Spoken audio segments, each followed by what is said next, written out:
Hello everyone, welcome back to my channel. So இன்னைக்கு நம்ம பார்க்க போகிறது என்னன்னா equivalent resistance. So equivalent resistance எப்படி கண்டுபிடிக்கிறது இந்த மாதிரி ப்ராப்ளம்ஸ்க்கு அப்படின்னு நம்ம பார்க்க போகிறோம்.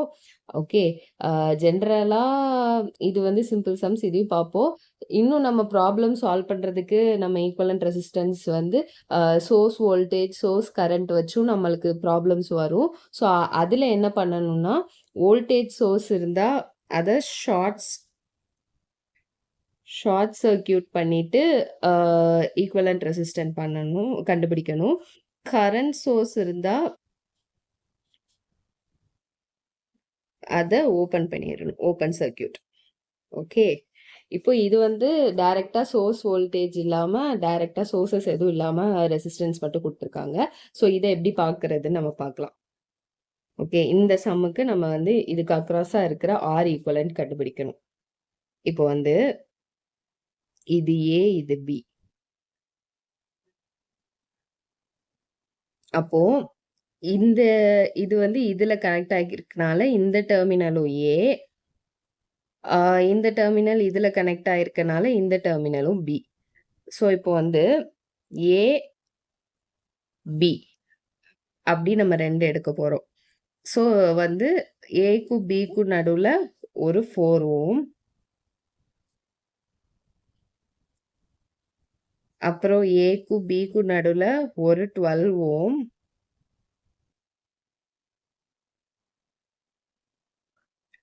அப்புறம் ஏக்கும் பிக்கும் நடுவுல ஒரு 6 ஓம்.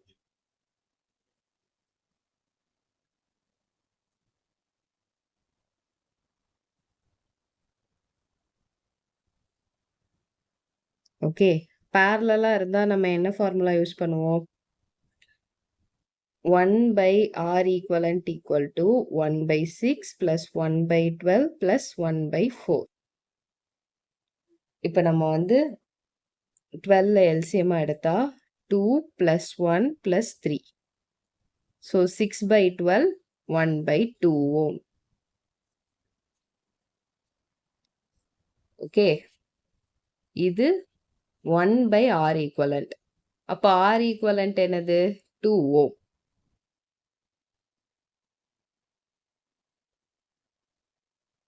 இப்போ செகண்ட் சம் பார்க்க போறோம். ஸோ இப்படி ஒரு சர்க்கியூட் கொடுத்துருந்தாங்கன்னா நம்ம வந்து வீட்ஸ்டோன் பிரிட்ஜ் பிரின்சிபல் நம்ம அப்ளை பண்ணணும். வீட்ஸ்டோன் பிரிட்ஜ் இப்படி இருக்கும்.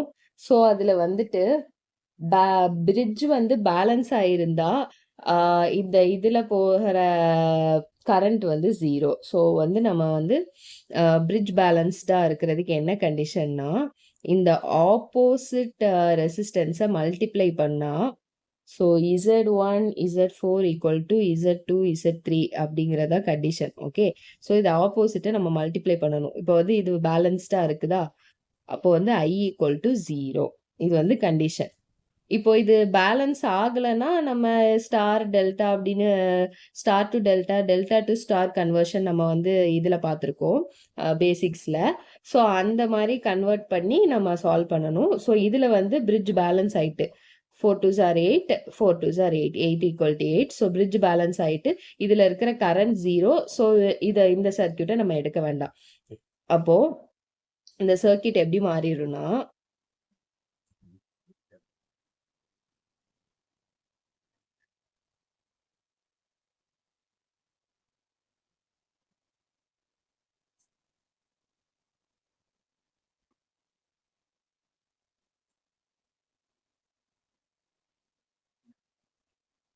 ஏபி.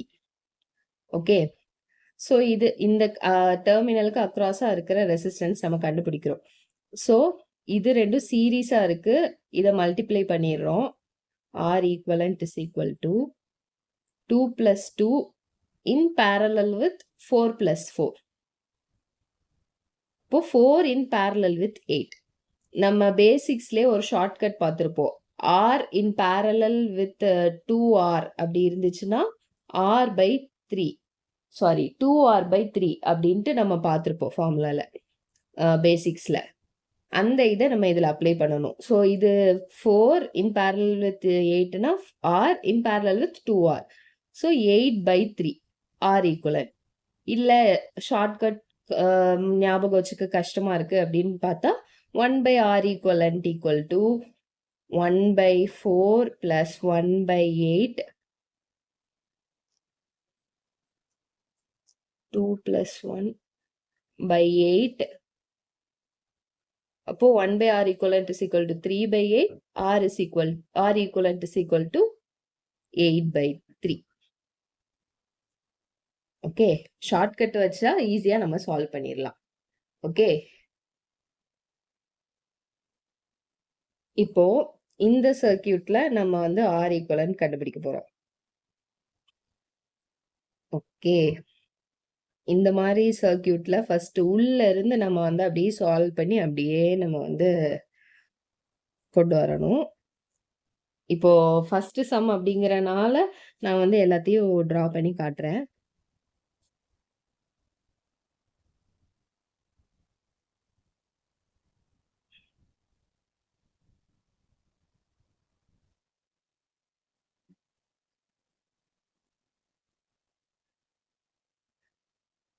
ஓகே, இந்த சம்ல இந்த சென்டரா ஒரு சர்க்கியூட் இருக்கா, அந்த சர்க்கியூட்டை வந்து டெல்டா. ஓகே, நம்ம அந்த டெல்டா சர்க்கியூட்டை நம்ம வந்து ஸ்டார் சர்க்கியூட்டா மாத்தணும். ஓகே, ஸோ நம்ம வந்து டெல்டா டு ஸ்டாருக்கு என்ன ஃபார்முலா எடுத்திருப்போம்? ஸ்டார்னா Z1 Z2 Z3, டெல்டானா ZA ZB ZCன்னு எடுத்திருப்போம். ஸோ Z1 கண்டுபிடிக்கணும்னா ZA ZB divided by ZA plus ZB plus ZC நம்ம எடுத்திருப்போம். ஓகே, இந்த ஃபார்முலாலாம் பேசிக்ஸில் சொல்லி கொடுத்துருக்கேன். ஸோ பேசிக்ஸ் பார்க்காதவங்க அதை போய் பார்த்துக்கோங்க. ஓகே, இந்த இதில் வந்துட்டு இது டெல்டாவா, எல்லாமே 1. So ZA ZB ZA plus ZB sorry plus ZC அப்படின்னா 1/3. ஸோ எல்லாமே 1/3 மாறிடும். இப்போ இதை வந்து நம்ம ஸ்டாரா வரைகிறோம்.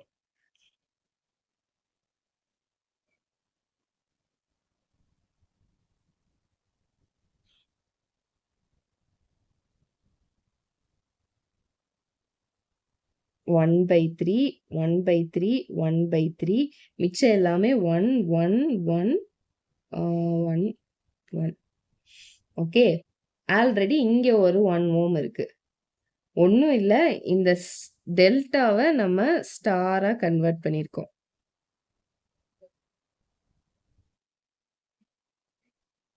ஓகே, அதைத்தான் நான் இங்க மாத்தி வரைஞ்சிருக்கேன். ஓகே, இப்போ இந்த சர்க்கியூட் என்ன ஆயிடுச்சு? Series circuit.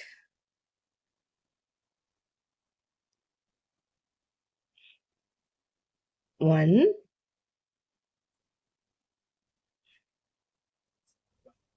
So 1 plus 1/3 4/3.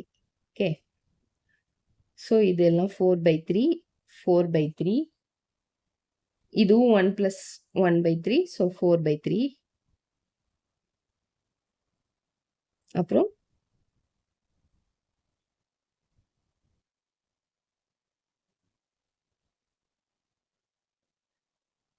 இது ஒரு 1, இது ஒரு 1. ஓகே, இப்போ இந்த சர்க்கியூட்ல இது என்னவா இருக்கு? இது ஸ்டாரா இருக்கு. ஸோ இந்த ஸ்டாரை நம்ம டெல்டாவா கன்வெர்ட் பண்றோம். ஸோ ஸ்டார் டு டெல்டா கன்வர்ஷன்னா ஃபார்முலா என்ன? ZA equal to Z1 plus Z2 plus Z1 Z2 by Z3. அப்போ 1 plus சாரி, இதுல வந்து என்னது 4/3 plus 4/3 plus 4/3 into 4/3 divided by 4/3 எல்லாத்தையும் நம்ம சால்வ் பண்ணா என்ன வரும்னா 4 வரும். எல்லாமே சேமா இருந்துச்சு அப்படின்னா இப்ப எல்லா ரெசிஸ்டன்ஸும் 1 1 1ன்னு இருக்கா? இதுல வந்து எல்லா ரெசிஸ்டன்ஸும் 4/3 4/3 4/3ன்னு இருக்கா? ஸோ அப்பன்னா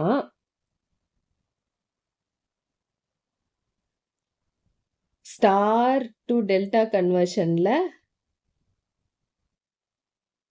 சாரி டெல்டா டு ஸ்டார் கன்வர்ஷன்ல r star is equal to r delta by 3. இதே இது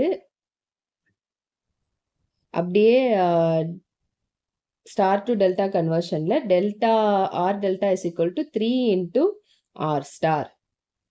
இது வந்து ஈக்குவலன்ட் ரெசிஸ்டன்ஸா இதுல இப்போ நம்ம இதுல கன்வெர்ட் பண்ணும்போது எல்லாமே 1 இருந்துச்சு. இப்போ நம்ம கன்வர்ஷன் பண்ணும்போது எல்லாமே 4/3 இருந்துச்சு. அப்படி இருந்துச்சுன்னா நம்ம வந்து இந்த ஷார்ட்கட் ஃபார்முலாவை நம்ம யூஸ் பண்ணிக்கலாம். ஓகே, பேசிக்ஸ்ல சொல்லி கொடுக்கல, ஸோ இதை வந்து ஞாபகம் வச்சுக்கோங்க. ஓகே, இப்போ வந்துட்டு இதுல என்ன வருது? ஆன்சர் 4 வந்திருக்கு. ஸோ நம்ம இந்த சர்க்கியூட்டை இந்த ஸ்டார் சர்க்கியூட்டை அப்படியே நம்ம டெல்டாவா மாத்த போறோம்.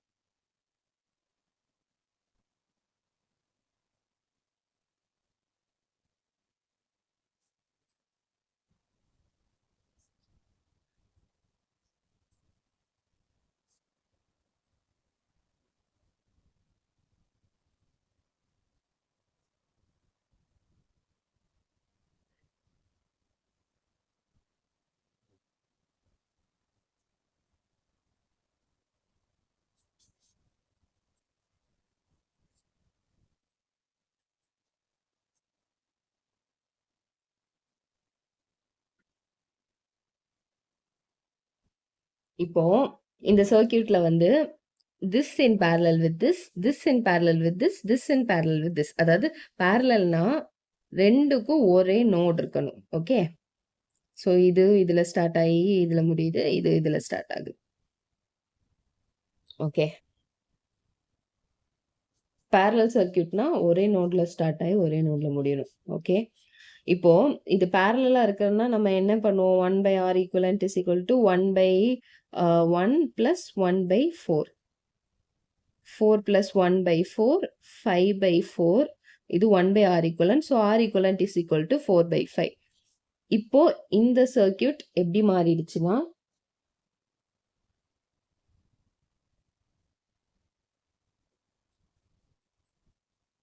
Four by five.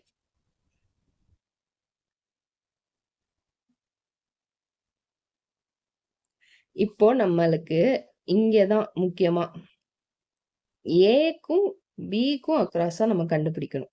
ஓகே, இது ஏபின்னு எடுத்துக்கலாம். இது இப்படி ஜாயினா இருக்கனால ஏபி.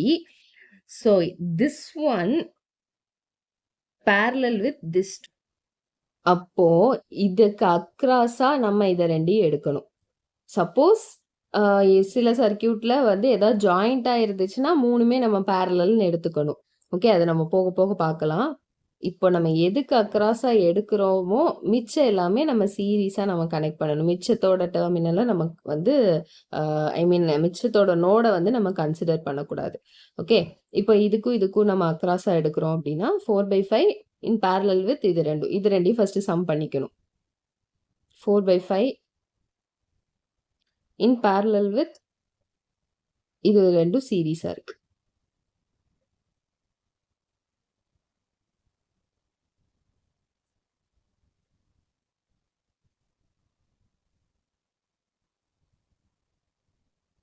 ஸோ parallel சர்க்கியூட்னா நம்ம வந்து 1/R equivalent போட்டு கண்டுபிடிக்கணும். இங்க நம்ம ஆல்ரெடி பார்த்தோம்னா R in parallel with 2R அந்த ஃபார்முலால இருக்கு. அப்போ R in parallel with 2Rனா 2R divided by 3 நம்ம வந்து into 1/3 அப்படின்னு போட்டுக்கலாம். அப்போ 8 divided by 15 ohms. R equivalent is equal to 8 divided by 15 ohms. Okay, so r ஈக்குவலண்ட்ல எது சீரீஸ் எது பேரலல் அப்படின்னு நம்மளுக்கு கண்டுபிடிக்கிறது கொஞ்சம் கஷ்டம்தான். அது வந்து கொஞ்சம் ப்ராப்ளம்ஸ் நீங்கள் சால்வ் பண்ணி பார்த்தாலே ஈஸியாக வந்துடும். Okay, thank you students.